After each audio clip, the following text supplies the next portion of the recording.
commandment of love for the neighbor. Sit down comfortably, close your eyes, and make a few slow, deep breaths, leaving behind everything that was until now, because now you enter a new silence where you will be the second, but from this no less profound commandment, the words of which you may have heard from childhood, but now you have a rare opportunity to hear them again as if for the first time. Who is the middle of yours? As yourself. Let these words enter your heart, not through the mind, which begins to ask questions, who is, perhaps, and through the quiet place inside, where you just feel, and the meaning of this commandment is revealed gradually. Like a bud which is not in a hurry, but it breaks down exactly in your time, and you realize that your neighbor is not the one you choose by sympathy or kinship, not the one who is comfortable and pleasant, and any person who puts life with you in this very moment, random passers, by a colleague who irritating you to speak, who passed and did not even look at you. They all become your fellow when you stop and look at them not through the prism of your expectations, but see the same living soul in them, and the love that the commandment speaks does not require you to immediately experience warm feelings or enthusiastic tenderness. No, this love expresses in much simpler and deeper movements of your heart. In mercy, when you allow someone else's pain to return to you without turning away, and without turning away it becomes not violence against you, but a quiet recognition that another person has the right to be imperfect just as you are,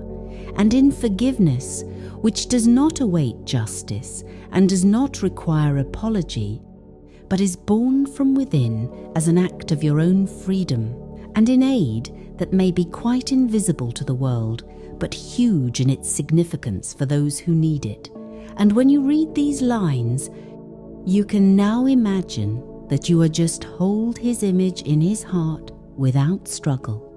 allowing these words to act. And now imagine how this commandment goes into practical execution, becoming flesh of your daily life.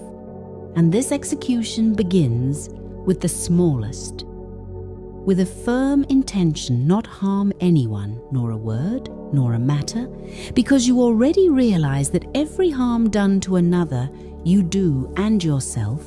then it becomes a need. And here it is important not to look for distant feats and see a neighbor who is experiencing loss, a colleague who chooses from loneliness in a crowded office, and you just do what you can without noise and without desire to get praise. And this same execution continues in support of people in the Word, when you find courage to say, I understand you, instead of counsel. You are not alone, instead of condemnation, or just silence. If your silence is capable of holding someone else's pain better than any properly chosen phrases, but when you start living so, you inevitably face, you are inevitable, you inevitably encounter with, prevents you from loving. And the main obstacles that arise on this path, such familiar and so painful, the irritation that flared instantly like a match and seems perfectly justified, the grievances that have been kept in the heart of memory of injustice,